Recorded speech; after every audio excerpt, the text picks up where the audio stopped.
Shabbat, Shalom, Umvorach, Beshem Hashem, Naaseh ve Natzliach pour ce mois de Hadar, avec cette paracha de Fekoudé, dans laquelle nous allons, Bezrat Hashem, rentrer, qui clôturera le livre de Shemot.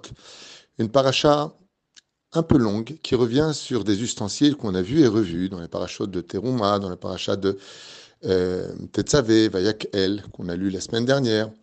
Alors, qu'est-ce que cette paracha aurait de très particulier à nous enseigner?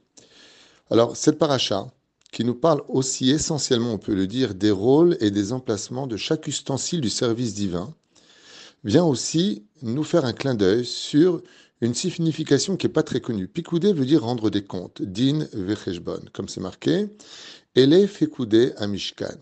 Voici les rôles et voici aussi la facture de chaque élément, de leur poids, de leur mesure, de leur emplacement et ainsi de suite. Pourquoi?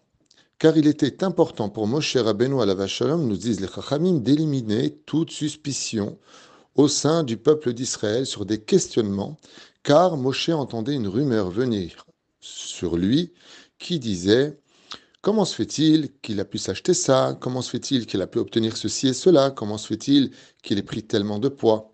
Si ce n'était pas avec notre argent, si ce n'était pas avec ce que nous possédions. Ce qui est curieux, c'est que dans le désert, à part la manne, il n'y avait pas grand-chose à cultiver et il n'y avait pas non plus de villa à acheter. Donc là, on apprend que malheureusement, les rumeurs qui viennent de mauvaises personnes, qu'on appelle les mauvais cœurs, des personnes, comme dit le Talmud, derech Hagav, que kol aposel bemumu posel, que tout celui qui trouve que des défauts chez les autres, c'est parce qu'ils vivent chez lui, eh bien, malheureusement, ces gens-là n'avaient même pas de réflexion sur leur propre détermination de salir le nom de Moshe.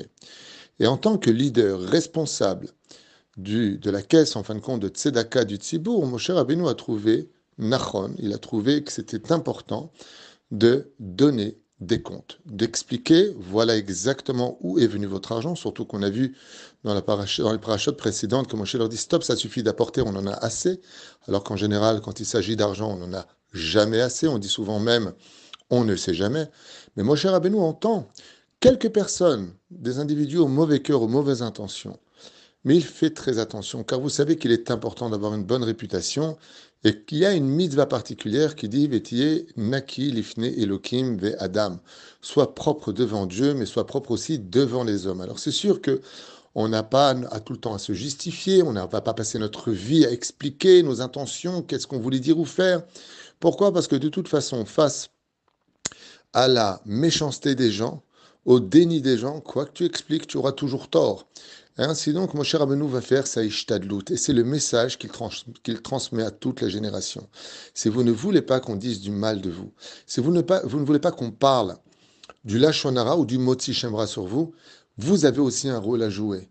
Ele fekoudé à Mishkan, rendez aussi des comptes, comme par exemple, quelqu'un vous donne de l'argent pour acheter telle et telle chose. Ne revenez pas sans le reçu, ne revenez pas sans la facture, vous lui remettez avec la monnaie, de telle façon qu'il voit qu'avec vous, c'est toujours transparent, qu'il n'y a rien à dire, tout est toujours carré. Il n'y a pas de j'ai oublié, oh j'ai pas pris, oh je m'en fous, oh tu me saoules. Non, ne rentre pas là-dedans, parce que ce qui va se passer, c'est qu'il y en a trois qui sont punis quand on fait du Lachon Hara.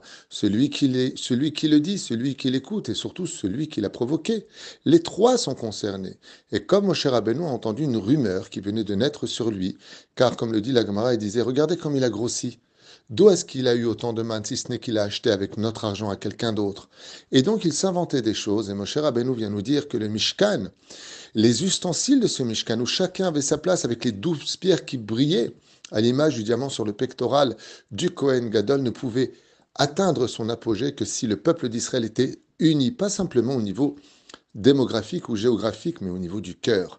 Et ainsi donc, pour faire taire les mauvais cœurs, Moshe nous apprend dans cette paracha que oui, on doit et on a le devoir de donner des comptes quand on prend de l'argent des autres, de leur expliquer où est parti cet argent, de quelle façon les choses ont été faites, et ainsi de suite. Sinon, le problème, c'est que si on a une entrée, par exemple, d'un héritage ou tout simplement d'une affaire que le rabbin aurait fait, et donc il va se donner le plaisir d'acheter une nouvelle voiture. Ce qui va en sortir, c'est comment il roule avec cette voiture. Je suis sûr qu'il prend de l'argent de la tzedaka. Tu vois, les gens lui font confiance, et voilà ce qu'il en fait. C'est un gourou, c'est un sorcier, c'est un voleur. Et ça, ce que vous êtes en train d'entendre, c'est ce que les gens disaient de Moshe Rabbeinu. Très peu, mais n'oublions pas qu'il faut qu'une seule allumette pour mettre le feu à toute une forêt. Et malheureusement, dans ce genre de situation, Elef Kuda Mishkan. Moshe vient, les mains propres, et il explique à tout le monde, voici exactement où est parti votre argent, voici tous les ustensiles, voici leurs mesures, leur poids, leurs emplacements. Et les uns après les autres, dans cette longue paracha de Fikoudé, nous allons constater que chaque chose a été faite. Cela me rappelle un jour une histoire que j'avais vécue il y a bien longtemps de cela. Alors que j'étais à Paris pour ramasser des dons pour la yeshiva de Or Eliyahu à Jérusalem, eh bien, j'avais ramassé ce que mon rab, le rabbi Gabriel, m'avait demandé. Et une personne de très mauvaise intention a dit ouais, mais je suis sûr que ouais, toi tu dois prendre de l'argent. Je sais pas ce qu'il a eu un problème avec d'autres rabbinim apparemment. Je ne vais pas rentrer dans les détails. Et je lui ai dit tu sais, si tu as des doutes sur moi, tu devrais poser la question à mon rab. Et il l'a fait. Il a appelé mon rab en Israël. Il lui dit voilà, je voudrais vous poser une question. Quand le rab Tutu il vient et qu'il prend de l'argent, comment ça se passe? Alors il lui dit, vous savez, on a 50 avrechim ici, ils sont tous payés. Donc s'ils sont tous payés, par rapport à ce qu'ils ramènent, comment on pourrait payer tout le monde s'ils prenaient de l'argent? Il lui a fait le calcul, il lui dit effectivement. Il lui a dit, sachez, dans ce que ramène le Rav Tuto, qu'il y a aussi ma paye. Donc la personne m'a regardé, on me dit, ah oui, d'accord, effectivement, vous ramenez moins d'argent que ce que le besoin du lieu demande. Et je lui dis, regarde, sache une chose. D'abord, on paye tout le monde. Et s'il reste de la monnaie pour mon travail, alors peut-être que je prendrai quelque chose, mais je ne prendrai jamais rien. Je vous parle de l'époque. Hein. Si mon rab n'en donne pas l'autorisation, tout est fait à Pidin, al Pitora. Et bien, c'est pour cela que je l'ai fait et je le fais encore aujourd'hui. C'est pour ça qu'on fait des vidéos, on montre les Avrechim, on montre tout cela, parce qu'on peut sortir avec un grand Chilul Hashem, comme on me l'a raconté à Los Angeles, où pendant 7 années consécutives débarquaient 2 rabbinim, plutôt 2 Rishaïm habillés en rabbanim et qui vendaient le fait d'avoir une yeshiva avec 400 élèves. Et pendant 7 ans, ils ont ramassé des sommes astronomiques. Mais voilà qu'une des personnes richissimes de Los Angeles fait un voyage en Israël et veut aller voir cette yeshiva qui n'existait pas du tout et ils se sont rendus compte de la supercherie. Ce qui a provoqué un tollé de Chilul Hashem, de colère, ce qui est tout à fait légitime. Et pourquoi? Parce qu'il est important, surtout quand il s'agit de sommes importantes, de vérifier où va cet argent. Mais comme on a confiance, parce qu'on est un peu... on voit les autres plutôt, je dirais, qu'un peu comme on est nous-mêmes, eh bien, il est du devoir aussi du Rav d'expliquer votre argent est en banque, comme c'est le cas par exemple pour l'immeuble qu'on doit construire.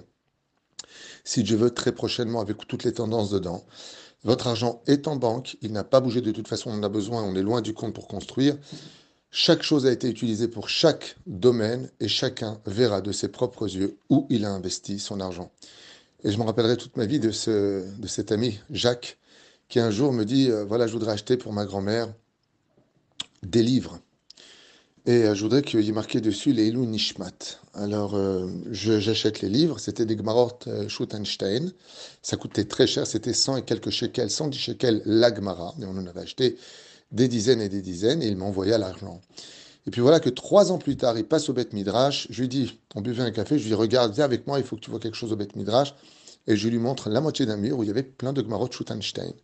Et je lui dis, Jacques, ouvre celle que tu veux. Il en sort une, il ouvre, et il voit le nom de sa grand-mère. Il regarde, il me fait un sourire, il me dit non mais je n'avais pas de doute. Je lui ai dit, je sais que tu n'as pas de doute, mais je me dois de me justifier et de te montrer que tu as investi de l'argent. Voilà les gmarottes et voilà le nom de ta grand-mère. Et d'où est-ce qu'on apprend ça? Ele Fikoudé, à Mishkan. Donner des comptes, ce n'est pas se soumettre à l'autre, c'est tout simplement se battre pour garder un bon nom, car il y aura toujours des gens qui parleront derrière notre dos, même s'ils restent derrière nous, hein, dans leur médiocrité, au lieu de poser des questions, ils se permettent de parler, malgré nous, malgré tout, à nous, pardon, de faire le pas pour éviter cette maguefa. Shabbat Shalom Umvorach.